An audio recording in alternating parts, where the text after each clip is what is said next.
Hello everyone, welcome to learning with fun. I am Neetu Rani. आज हम करने वाले हैं हमारी हिंदी की पाठ्य पुस्तक वसंत भाग 3 जो कक्षा 8 के लिए है। और आज हमारा अध्याय है 2 जिसका नाम है लाख की चूड़ियां। और इसके लेखक हैं कामता नाथ जी। ठीक है, सबसे पहले हम इस कहानी के बारे में जान लेते हैं कि ये लाख की चूड़ियां कहानी जो है इसमें क्या क्या है। ठीक है, फिर हम इसको अच्छे से पढ़ेंगे। इस कहानी में क्या है, इस कहानी में कामतानाथ जी की कहानी है। और ये लाख की चूड़ियां जो कहानी है ये शहरीकरण और औद्योगिक विकास से गांव के जो छोटे मोटे काम धंधे होते हैं वो समाप्त हो जाते हैं। यह कहानी रिश्ते नाते के प्यार से रचे बसे गांव के सह संबंधों को प्रकट करती है। यह कहानी एक बच्चा और बदलू मामा की है जो उसे लाख की गोलियां बनाकर देता है। और वह बच्चा इस बात से बहुत खुश होता है। धीरे धीरे ऐसे ही समय बीतता रहता है। एक बार वो बच्चा क्या करता है, वो पढ़ने के लिए बाहर चला जाता है। और जब बड़ा होकर वो वापस गांव आता है तो जब वो बदलू से मिलता है तो उसे पता चलता है कि जो लाख की चूड़ियों का जो कामकाज था, काम धंधा था, वो अब समाप्त हो चुका है। बदलू इस बदलाव से दुखी है। जो बदलू है उसके मामा है, वो इस बदलाव से बहुत दुखी होते हैं, किंतु वो अपने उसूल नहीं त्यागते। ठीक है, अपने जो उसके जो उसूल है वो नहीं त्यागते, साथ ही अपना जीवन चलाने के लिए कोई और रास्ता ढूंढ लेता है। इस कहानी में लेखक ने जो ये हमारी कहानी है लाख की चूड़ियां, इस कहानी में लेखक ने हमें क्या सीख दी है? लेखक ने हमें यह सीख दी है कि विपरीत परिस्थितियों में भी अपने उसूल को नहीं त्यागना चाहिए तथा उन्हें इस बात पर संतोष करना चाहिए। ठीक है, तो बढ़ते हैं अपनी कहानी की तरफ। सबसे पहले हम शब्दार्थ जान लेते हैं। देखिएगा, कठिन शब्दों के अर्थ। चाव मतलब चाह यानी रुचि या फिर तीव्र इच्छा। ठीक है, सलाख मतलब सलाई होती है जो लोहे की बनी होती है, धातु की छड़ के जैसी होती है। वो धातु की छड़ या सलाई जो भी जैसे स्वेटर वगैरह बुनते हैं उससे, वो वाली। मुंगरी, मुंगरी क्या होता है? गोल या मठियादार लकड़ी होती है। ठीक है, जो ठोकने पीटने के काम आती है। जो मुंगरी क्या होती है? एक गोल सी लकड़ी की बनी होती है जो ठोकने और पीटने के काम आती है। पैतृक मतलब पूर्वजों का, पिता से प्राप्त या फिर पुश्तैनी भी बोल सकते हैं। खपत मतलब माल की बिक्री। वस्तु पैसों से न खरीद कर वस्तु विनिमय क्या होता है? पैसों से न खरीद कर वस्तु के बदले दूसरी वस्तु लेना। ठीक है, कसर मतलब घाटा पूरा करना। ठीक है, नाजुक मतलब कोमल। पगड़ी क्या होती है? सिर पर लपेट कर बांधा जाने वाला एक लंबा सा कपड़ा होता है जिसको हम पग भी बोलते हैं। मरहम पट्टी क्या होता है? जख्म का इलाज या घाव पर दवा लगाकर पट्टी बांधना। मचिया क्या होता है? बैठने के उपयोग में आने वाली सूतली आदि से बनी छोटी चकोर खाट होती है। चकोर खाट होती है जैसे चारपाई बनी होती है, उसी प्रकार की वो स्टूल टाइप की एक छोटी सी स्टूल स्टूल ही मान लो, स्टूल बना बना होता है। ठीक है, मुखातिब देखकर बात करना। डलिया बांस का बना एक छोटा पात्र। डलिया क्या होती है? बांस का बना एक छोटा सा पात्र होता है। फबना मतलब सजना या शोभा देना। ठीक है, अब हम बढ़ते हैं अपने पाठ की तरफ, हमें अपने अध्याय की तरफ जिसका नाम है लाख की चूड़ियां। ठीक है, तो देखिएगा, सारे गांव में बदलू मुझे सबसे अच्छा आदमी लगता था। यहाँ पर लेखक क्या कह रहे हैं कि पूरे गांव में मुझे बदलू ही सबसे अच्छा आदमी लगता था, क्योंकि वह मुझे सुंदर सुंदर लाख की गोलियां बनाकर देता था। मुझे अपने मामा के गांव जाने का सबसे बड़ा चाव यही था कि जब मैं वहां से लौटता था तो मेरे पास ढेर सारी गोलियां होती थी, रंग बिरंगी गोलियां जो किसी भी बच्चे का मन मोह लेती थी। जो बदलू थे वो क्या था, सारे गांव में बदलू ही लेखक को बहुत अच्छा लगता था, क्योंकि वो लेखक को क्या देता था? वो लाख की छोटी छोटी गोलियां बनाकर देता था, रंग बिरंगी। ठीक है, जब अपने मामा के घर लौटता था तो उसे वो गोलियां मिलती थी। और वो गोलियां कैसी होती थी? रंग बिरंगी होती थी, जो हर बच्चे का मन मोह लेती थी। ठीक है, वैसे तो मेरे मामा के गांव का होने के कारण मुझे बदलू को बदलू मामा कहना चाहिए था, परंतु मैं उसे बदलू मामा न कहकर बदलू काका कहा करता था, जैसा कि गांव के सभी बच्चे उसे कहा करते थे।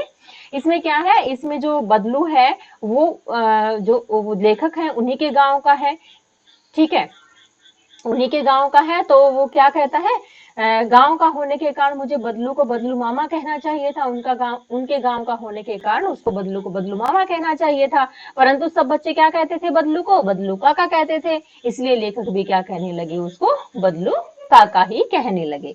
बदलू का मकान कुछ ऊंचाई पर बना हुआ था।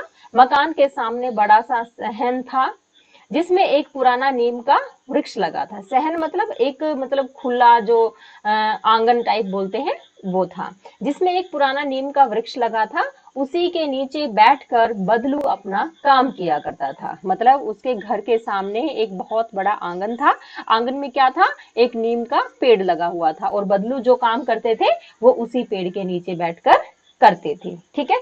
बगल में भट्ठी दहक रही रहती बगल में भट्ठी दहकती रहती, जिसमें वह लाख पिघलाया करता था। और सामने एक लकड़ी की चौखट पड़ी रहती, जिस पर लाख के देखिएगा, आगे बढ़ते हैं। लाख के मुलायम होने पर वह उसे सलाख के समान पतला करके चूड़ी का आकार देता। मतलब क्या करता था? उसके पास एक भट्ठी भट्ठी मतलब एक चूल्हा टाइप जो दहकता रहता था, उसमें क्या करता था? लाख को बदलू मुलायम करता था, जो चूड़ी, और उससे चूड़ियां बनाता था। ठीक है। पास में 4-6 विभिन्न प्रकार का बेलन नुमा मुंगेरियां रखी रहती थी। बेलन जिसे रोटी बेलते हैं, आपको पता होगा, वैसा ही मुंगेरियां रखी रहती थी। मुंगेरिया मतलब लकड़ी का एक गोल गोल सा होता है, लकड़ी का डंडा टाइप गोल गोल सा, जिस पर चूड़ियां बनाई जाती हैं, जो आगे से कुछ पतली और पीछे से मोटी होती थी। जो जो बेलन जैसी जो लकड़ियां होती थी वो कैसी होती थी? आगे से पतली होती थी और पीछे से थोड़ी सी मोटी होती थी। लाख की चूड़ी का आकार देकर वह उन्हें मुंगेरियों पर चढ़ाकर गोल और चिकना बनाता था। मतलब लाख की चूड़ी का आकार देकर उसे लाख को चूड़ी का आकार दे देता था, और फिर क्या करता था? उनको मुंगेरियों पर चढ़ाकर गोल और चिकना बनाता था, और तब एक एक कर पूरे हाथ की चूड़ियां बना चुकने के पश्चात वह उन पर रंग करता था। मतलब चूड़ियां बनाने के बाद वो चूड़ियों पर रंग करता था। ठीक है। बदलू यह कार्य सदा ही एक मचिए पर बैठकर किया करता था। मचिया मतलब, मचिया मैंने आपको बताया था, जो कि खाट के जैसा, चारपाई के जैसा ही होता है, लकड़ी का बना हुआ। तो वो जो काम करता था वो उस पर बैठकर ही करता था, जो बहुत ही पुरानी थी। जो उसका मचिया था वो बहुत पुराना था, जो स्टूल था वो उसका बहुत पुराना था। बगल में ही उसका हुक्का रखा रहता था, जिसे वह बीच बीच में पीता रहता था। गांव में मेरा दोपहर का समय अधिकतर बदलू के पास बीतता। मतलब मेरा जो समय, यहाँ पर लेखक कह रहे हैं कि गांव में जो मेरा दोपहर का समय होता है वो बदलू के पास ही बीतता था।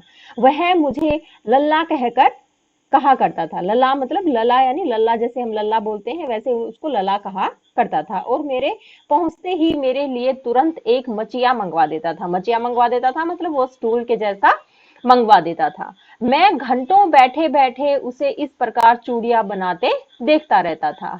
लगभग रोज ही वह 4-6 जोड़े चूड़ियां बनाता था। रोज कितनी जोड़े चूड़ियां बनाता था? 4 से 6 जोड़े चूड़ियां वो बनाता था। पूरा जोड़ा बना लेने पर वह उसे बेलन पर चढ़ाकर कुछ क्षण चुपचाप देखता रहता, मानो वह बेलन न होकर किसी नववधु की कलाई हो। मतलब जो चूड़ियां बनाता था, वो चूड़ियां बनाने के बाद जो बदलू है वो उसको बेलन पर चढ़ा देता था, और बेलन पर चढ़ाने के बाद वो उसको कई देर तक देखता रहता था। तो लेखक को कैसा लगता था? लेखक को ऐसा लगता था मानो वह किसी नववधु मतलब नई बहू को देख रहा हो, नई बहू की कलाई को देख रहा हो। ठीक है। बदलू मनिहार था। जो बदलू था वो मनिहार था। मनिहार मतलब जो चूड़ियों का काम करता है। ठीक है। चूड़ियां बनाना उसका पैतृक पेशा था, और वास्तव में वह बहुत ही सुंदर चूड़ियां बनाता था। जो बदलू है वो क्या था? वो चूड़ी बनाने वाला मनिहार था। जो चूड़ी बनाते हैं, चूड़ियों का काम करते हैं, उनको मनिहार बोलते हैं। चूड़ियां बनाना उसका मतलब उसके पिता ने भी यही काम किया था, उसके दादा ने भी यही काम किया था। वो उसका क्या था? कैसा काम था? पैतृक पेशा था। ठीक है। और वास्तव में वह बहुत ही सुंदर चूड़ियां बनाता था। उसकी बनाई हुई चूड़ियों की खपत भी बहुत थी। उस गांव में तो सभी स्त्रियां उसकी बनाई हुई चूड़ियां ही पहनती थी। आसपास के गांव के लोग भी उससे चूड़ियां ले जाते थे, परंतु वह कभी भी चूड़ियों को पैसों से बेचता न था। उसका अभी तक वस्तु विनिमय का तरीका था। मतलब वो पैसे नहीं लेता था चूड़ियों के, वो क्या करता था, वस्तु विनिमय का उसका तरीका था। मतलब वस्तु विनिमय का क्या मतलब होता है कि किसी एक वस्तु के बदले दूसरी वस्तु ले लेना, पैसे नहीं लेता था। और लोग उसको अनाज के बदले उसे चूड़ियां ले जाते थे। बदलू स्वभाव से बहुत सीधा था। मतलब जो बदलू है उसका स्वभाव कैसा था, बिल्कुल सीधा साधा था। मैंने कभी भी उसे किसी से झगड़ते नहीं देखा। हाँ, शादी विवाह के अवसरों पर वह अवश्य जिद पकड़ जाता था। जीवन भर चाहे कोई उससे मुफ्त चूड़ियां ले जाए, परंतु विवाह के अवसर पर वह सारी कसर निकाल लेता था। आखिर सुहाग के जोड़े का महत्व ही और होता है। मुझे याद है, मेरे मामा के यहाँ किसी लड़की के विवाह पर जरा सी किसी बात पर बिगड़ गया था, और फिर उसको मनमाने में लोहे लग गए थे। लोहे लग गए थे मतलब उसको मतलब उसका क्या हो गया था, लोहे लग गए थे, मतलब उसको कष्ट उठाने पड़ गए थे। ठीक है। विवाह में इसी जोड़े का मूल्य इतना बढ़ जाता था कि उसके लिए उसकी घर वालों को सारे वस्त्र मिलते। मतलब जो विवाह में जो वो चूड़ियां चूड़ियां बनाता था, जो जोड़े बनाता था चूड़ियों के, उसके बदले में उसको क्या मिलता था, उसको सारे घर वालों के वस्त्र मिलते थे। ढेरों अनाज मिलता था, और बहुत सारा अनाज भी मिलता था। उसको अपने लिए पगड़ी मिलती, और रुपए जो मिलते सो अलग। उसको अपने लिए क्या मिलती, पगड़ी मिलती जो सिर पर बांधते हैं, और रुपए मिलते सो अलग। ठीक है, आगे देखिएगा। यदि संसार में बदलू को किसी बात से चिढ़ थी तो वह थी कांच की चूड़ियों से। मतलब बदलू को किस बात से चिढ़ थी, कांच की चूड़ियों से चिढ़ थी। यदि किसी भी स्त्री के हाथों में उसे कांच की चूड़ियां दिख जाती तो वह अंदर ही अंदर कूद उठता। मतलब अंदर ही अंदर, मन ही मन में बहुत गुस्सा होता। ठीक है। और कभी कभी तो दो चार बातें भी सुना देता। मुझसे तो वह घंटों बातें किया करता। कभी मेरी पढ़ाई के बारे में पूछता, कभी मेरे घर के बारे में, और कभी यूं ही शहर के जीवन के बारे में पूछता। मतलब मेरे मेरे से बात करता तो मेरी पढ़ाई के बारे में, कभी मेरे घर वालों के बारे में, और कभी मेरे शहर के जीवन के बारे में पूछा करता था। मैं उससे कहता कि शहर में सब कांच की चूड़ियां पहनते हैं, तो वह उत्तर देता, शहर की बात और है लल्ला, वहां तो सभी कुछ होता है। वहां तो औरतें अपने मर्द का हाथ पकड़कर सड़कों पर घूमती भी हैं। ठीक है, सड़कों पर घूमती भी हैं, और फिर उनकी कलाइयां नाजुक होती हैं न। लाख की चूड़ियां पहने तो मोच न आ जाए उनके हाथों में। मतलब अब क्या बोल रहे हैं लेखक, लेखक बोल रहा है कि जो शहर है, शहर में तो सभी औरतें कांच की चूड़ियां पहनती हैं। तो इस पर क्या बोलते हैं बदलू कि जो औरतें हैं शहर की, वो कैसी हैं, वो नाजुक हैं। वो अगर लाख की चूड़ियां पहनेंगी तो उनकी कलाई में मोच ना आ जाएगी। ठीक है, आगे देखिएगा। कभी कभी बदलू मेरी अच्छी खासी खातिर भी करता। जिन दिनों उसकी गाय के हाँ देखिएगा, जिन दिनों उसकी गाय के दूध होता वह सदा मेरे लिए मलाई बचाकर रखता। और आम की फसल में क्या करता, आम की फसल में मैं रोज ही उसके यहाँ से दो चार आम खा आता। परंतु इन सब बातों के अतिरिक्त जिस कारण वह मुझे अच्छा लगता वह यह था कि लगभग रोज ही वह मेरे लिए एक दो गोलियां बना देता था। मतलब लेखक को जो बदलू है वो कैसे अच्छा लगता था कि वो उसे गाय के दूध की मलाई खिलाता था, उसको खाने को आम देता था, और क्या देता था, उसको खेलने के लिए लाख की बनी हुई गोलियां देता था, जो लेखक को बहुत पसंद थी। ठीक है। मैं बहुधा हर गर्मी की छुट्टी में अपने मामा के यहाँ चला जाता, और एक आध महीने वहां रहकर स्कूल खुलने के समय तक वापस आ जाता। परंतु दो तीन बार ही मैं अपने मामा के यहाँ गया होऊंगा। तभी मेरे पिता की एक दूर के शहर में बदली हो गई, और एक लंबी अवधि तक मैं अपने मामा के गांव न जा सका। सब लगभग 8-10 वर्षों के बाद जब मैं वहां गया तो इतना बड़ा हो चुका था कि लाख की गोलियों में मेरी रुचि नहीं रह गई थी। मतलब अब क्या हुआ, अब लेखक उसके पिता की बदली हो जाने, कहीं दूर शहर में उसके पिता की बदली हो जाने के कारण वो लंबी अवधि, लंबे समय तक मतलब उस अपने मामा के गांव न जा सका था। और फिर 8-10 साल जब वो वापिस अपने मामा के गांव आया, तो उसकी लाख की गोलियों में कोई रुचि नहीं रही, रुचि मतलब कोई लगाव नहीं रहा उन गोलियों से।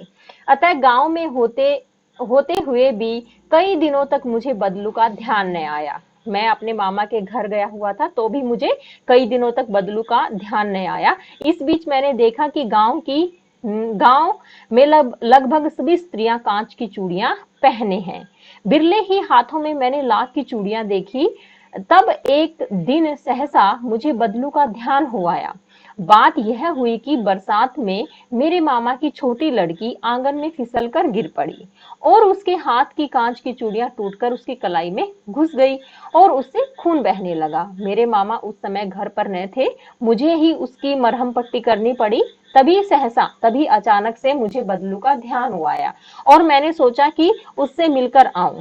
मतलब क्या हुआ कि उसके मामा की लड़की फिसल कर गिर गई और उसके हाथ में क्या हुआ, जो कांच की चूड़ियां थी वो लग गई और उससे खून बहने लगा। तो लेखक ने उसकी मरहम पट्टी की और उसी समय मतलब लेखक को बदलू मामा का ध्यान आया। ठीक है, तभी सहसा मुझे बदलू का ध्यान हो आया और मैंने सोचा कि उससे मिलाऊं।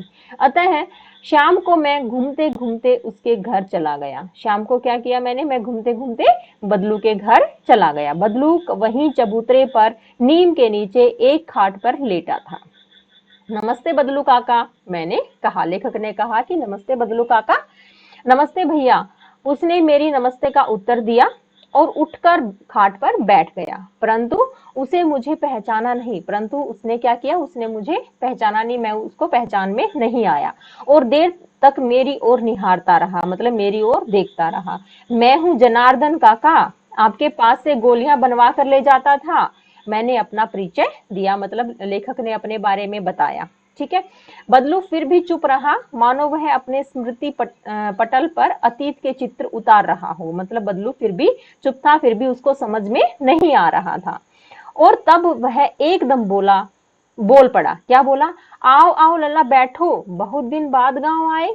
हाँ, इधर आना नहीं हो सका काका, मैंने चारपाई पर बैठते हुए उत्तर दिया। आगे देखिएगा। कुछ देर फिर शांति रही। मैंने इधर उधर दृष्टि दौड़ाई, न तो मुझे उसकी मचिया ही नजर आई और न ही पट्टी। अब मैंने इधर उधर देखा वहां बैठने के बाद, तो फिर मैंने अपनी नजर इधर उधर दौड़ाई तो मुझे मतलब कुछ भी नहीं दिखा। कुछ भी नहीं दिखा मतलब जिस पर बैठकर बदलू चूड़ियां बनाते थे, ना तो वो मचिया दिखी और न ही जिसमें मतलब लाख को गर्म करते थे, ना वो भट्टी लेखक को दिखी। ठीक है, आजकल काम नहीं करते काका, मैंने पूछा। लेखक ने पूछा कि काका क्या आजकल आप काम नहीं करते? नहीं लल्ला, बदलू ने बोला, नहीं लल्ला, काम तो कई साल से बंद है। मेरी बनाई हुई चूड़ियां कोई पूछे तब तो। गांव गांव में कांच का प्रचार हो गया है। वह कुछ देर चुप रहा, फिर बोला, मशीन युग है न यह लल्ला। मतलब अब कैसा युग है कि मशीनी युग है, मशीन से सब काम हो रहे हैं, तो हम जैसों की क्या जरूरत।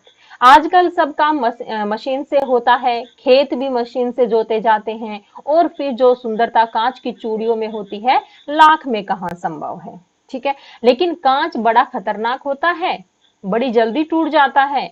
मैंने कहा, नाजुक तो फिर होता ही है लल्ला। कहते कहते उसे खांसी आ गई और वह देर तक खांसता रहा। मुझे लगा उसे दमा है। अवस्था के साथ साथ उसका शरीर ढल चुका है। ठीक है, मतलब वो बूढ़ा हो चुका है और लेखक को लगा कि कहीं उनको दमा न हो गया हो। उसके हाथों पर और माथे पर नसें उभर आई थी, मतलब अब वो बूढ़ा हो चला था। जाने कैसे उसने मेरी शंका भांप ली और बोला, दमा नहीं है मुझे, फसली खांसी है। यही महीने 2 महीने से आ रही है, 10-15 दिन में ठीक हो जाएगी। मतलब अब क्या कहा बदलू ने उनके मन की बात को जान लिया कि ये सोच रहे हैं कि कहीं उनको दमा तो नहीं है। तो बदलू ने बोला कि नहीं, ये फसली खांसी है, मुझे दमा नहीं है, यही महीने 2 महीने से आ रही है और 15-10 दिन में ठीक हो जाएगी। मैं चुप रहा, मुझे लगा उसके अंदर कोई बहुत बड़ी व्यथा छिपी हुई है। मतलब अब लेखक को लगा कि उसके अंदर मतलब बदलू के अंदर कुछ बहुत बड़ा दुख छिपा हुआ है। मैं देर तक सोचता रहा कि इस मशीन युग ने कितने हाथ काट दिए। कितने हाथ काट दिए मतलब कितनों को बेरोजगार कर दिया। लेखक ने सोचा कि इस मशीन युग में मतलब कितने लोगों को बेरोजगार कर दिया। कुछ देर फिर शांति रही जो मुझे अच्छी नहीं लगी। आम की फसल अब कैसी है काका? कुछ देर पश्चात मैंने बात का विषय बदलते हुए पूछा। अब लेखक ने मतलब आम की फसल के बारे में बदलू से पूछा। अच्छी है लल्ला, बहुत अच्छी है, उसने लहक कर कहा। मतलब लहक कर उत्तर दिया उसने।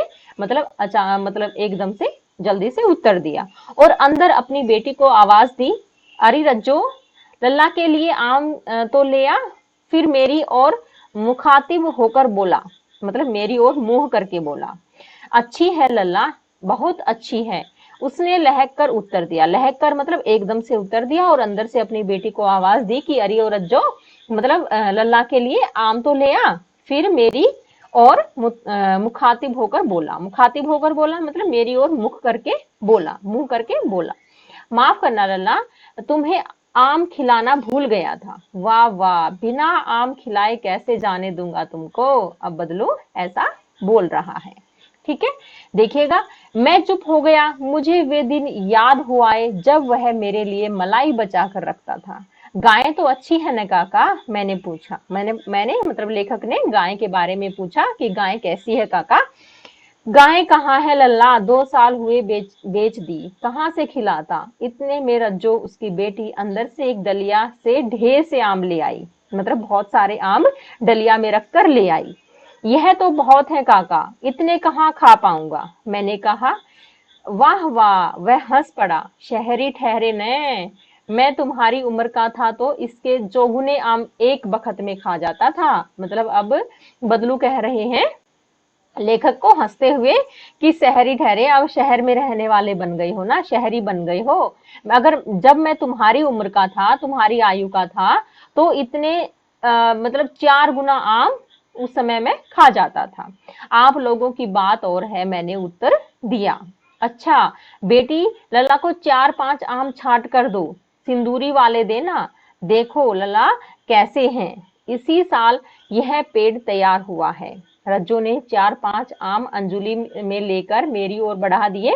आम लेने के लिए मैंने हाथ बढ़ाया तो मेरी निगाह एक एक क्षण के लिए उसके हाथों पर ठिठक गई। ठिठक गई मतलब रुक गई। एक क्षण के लिए मतलब पल भर के लिए मेरी आंखें मतलब उसके हाथों पे। किसके हाथों पर? मतलब बदलू की जो बेटी थी रज्जो, उसके हाथों पर रुक गई मेरी नजर। गोरी गोरी कलाइयों पर लाख की चूड़ियां बहुत फब रही थी। जो उसके गोरे गोरे हाथों में जो लाख की चूड़ियां थी वो बहुत सुंदर लग रही थी। बदलू ने मेरी दृष्टि देख ली और बोल पड़ा, यही आखिरी जोड़ा बनाया था। जमींदार साहब की बेटी के विवाह पर 10 आने पैसे मुझको दे रहे थे, मैंने जोड़ा नहीं दिया। कहा शहर से ले आओ। मैंने आम ले लिए मैंने आम ले लिए और खाकर थोड़ी देर पश्चात चला गया। मुझे प्रसन्नता हुई कि बदलू ने हार कर भी हार नहीं मानी। उसका व्यक्तित्व तो कांच की चूड़ियों जैसा न था कि आसानी से टूट जाए। ठीक है, तो इसमें लेखक ने क्या कहा है? इसमें लेखक ने कहा है कि मनुष्य को मतलब अपने उसूल नहीं छोड़ने चाहिए, अपने उसूल पर कायम रहना चाहिए। ये लेखक कामता नाथ जी द्वारा लिखी गई एक छोटी सी कहानी थी, लाख की चूड़ियां। तो आपको ये कहानी कैसी लगी? अगर आपको ये कहानी अच्छी लगी हो तो प्लीज लाइक शेयर और सब्सक्राइब करना नहीं भूलिएगा। धन्यवाद।